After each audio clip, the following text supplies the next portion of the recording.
वचन, प्यारा वचन, ईशो मसीह का प्यारा वचन, पाव को दीप को राह को रोशन, ये है मसीह का प्यारा वचन, ये है वचन प्यारा। परमेश्वर के धन्य नाम की महिमा हो। प्रभात मनन के सत्र 1840 में आप सभी का बहुत ही विनम्रता के साथ स्वागत करता हूं। आइए आज के मनन के लिए हम पढ़ते हैं इब्रानी अध्याय 4 पद 11। अतः हम उस विश्राम में प्रवेश करने का प्रयत्न करें, ऐसा ना हो कि कोई जन उनके समान आज्ञा ना मानकर गिर पड़े। हम बीते दिनों में ये बात की चर्चा कई बार कर चुके हैं कि इब्रानी 14 अध्याय में जिस विश्राम की चर्चा की जा रही है वो विश्राम स्वर्ग का प्रतीक नहीं है, निम्न तथ्य का एक बड़ा प्रमाण है। 11वीं पद जो हम प्रारंभ में पढ़े हैं, लेखक कहता है कि विश्वासियों को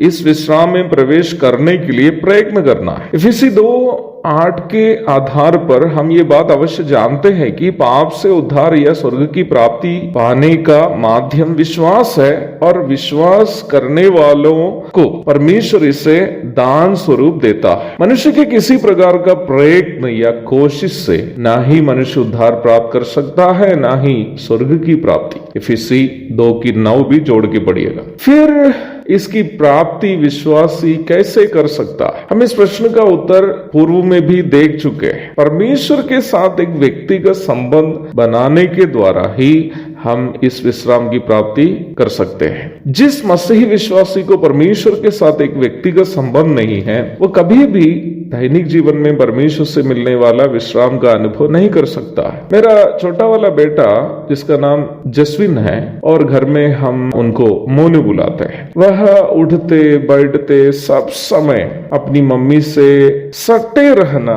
उसको पसंद है। जब हम पारिवारिक प्रार्थना के लिए बैठते हैं, उसका हमेशा का आदत है कि वह अपनी कुर्सी मम्मी की कुर्सी से सटा कर लगाएंगे और अपना एक हाथ मम्मी के एक हाथ से फंसा कर रखेंगे। उसको ऐसे बैठना अच्छा लगता है। मुझे लगता है कि ऐसे बैठते समय उसको एक सुरक्षा का एहसास होता है। कभी कभी उसको चिढ़ाने की इरादा से मैं क्या करता हूँ ना, दोनों के बीच में जाकर बैठ जाता हूँ, मम्मी और मोनू दोनों के। मैं पापा होने के कारण हो सकता है वो मुझसे कुछ नहीं बोलता है, लेकिन उसके चेहरे से मुझे ये बात पता चल जाता है कि वो नाराज है। तब मैं वहां से उठ जाता हूँ और अपनी कुर्सी पे जाके बैठ जाता हूँ। मैं आपसे कहना चाहता हूँ कि हमारी सांसारिक अभिलाषाएं, पापमय स्वभाव और बुद्धि क्षमता या आर्थिक क्षमता के बदौलत मसीही जीवन बिताने की कोशिश आदि उस मैं के समान है,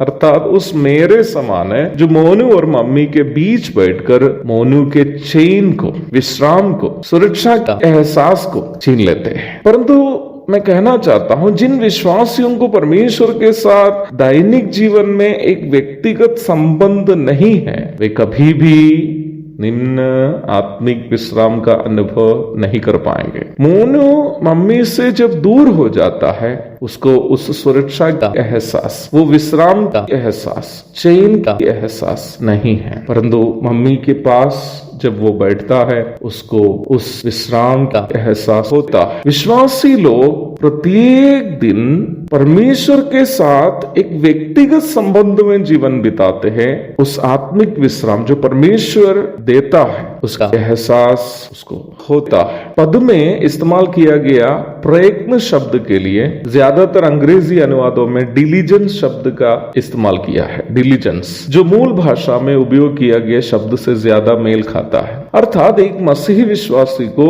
परमेश्वर के साथ व्यक्तिगत संबंध में जीवन बिताने और परमेश्वर के साथ नियमित संगति से मिलने वाला विश्राम पाने आदि का उत्साह होना चाहिए। वो उत्साह पाप, सांसारिकता और अपनी बुद्धि और समझ समझ के अनुसार केवल जीने की मानसिकता आदि से छूटकर, आदि से बचकर परमेश्वर पर भरोसा करते हुए परमेश्वर के साथ एक व्यक्तिगत संबंध में दैनिक जीवन बिताने का उत्साह ही है। ऐसा ही एक मसीह जीवन बिताने के लिए प्रभु आप सबकी मदद और सहायता करें। प्रभु के धन्य नाम की महिमा हो। आमीन।